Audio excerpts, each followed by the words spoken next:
newfound responsibility is you get to vote.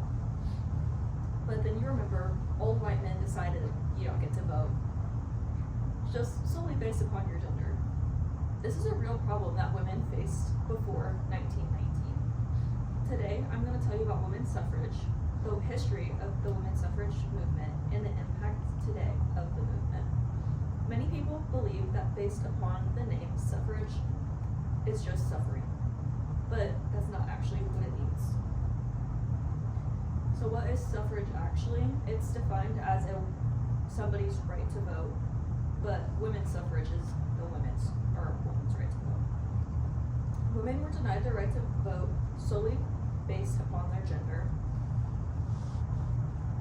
Men claimed that women had an emotional temperament, that voting was bad for our ovaries, and that we were too childlike and immature, and that we couldn't even have our own thoughts, so we shouldn't be allowed to vote. And this was just some of the claims that men made on why we should not be allowed to vote.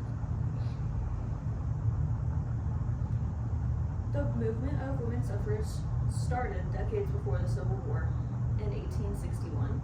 According to History.com, May 2nd, 2024 article titled Women's Suffrage, during the 1850s, the women's rights movement gathered steam, but lost momentum when the Civil War began.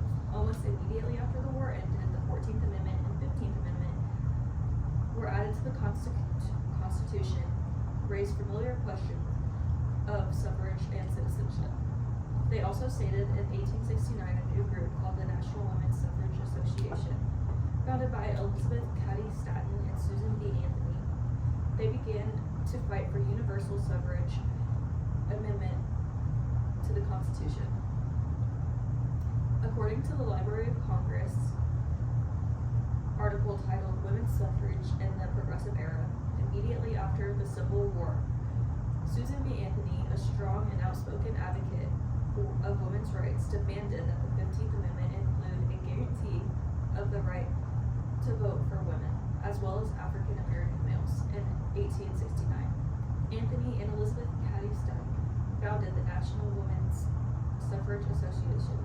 Later that year, Lucy Stone, Julia Ward Howe, and others formed the American Women's Suffrage Association. However, not until the passage of the 19th Amendment in 1919 did women throughout the nation get the right to vote. This has made an impact on women today.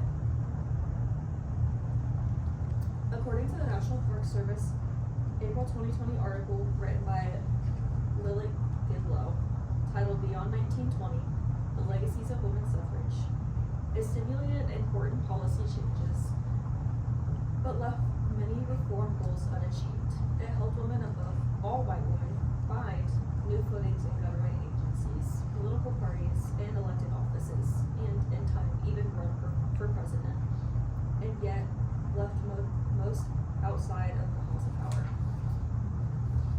As the 19th Amendment did not completely fulfill the hopes of the people, it did help bring us closer to universal suffrage and came closer to the end of the injustice of minority group discrimination. Women would not have the opportunity they have today if it wasn't for this movement. It changed the direction of public policy and helped us all become closer. We have people today like Kamala Harris, Hillary Clinton, and we have many women in politics today, even if they're not talked about. So in conclusion, women did not get their right to vote until 1919, nearly 130 years after the first election in 1789. And over the years, men have made random wild arguments to why women should not have the right to vote.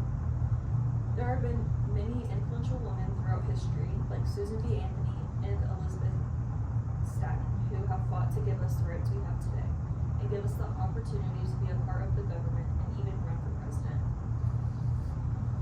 Earlier, I talked about how it gave white women the right to vote, and racism was still a very big thing at this time, so it gave African American men the right to vote, but it did take a little bit of time to give African American women the right to vote because racism was still obviously now today we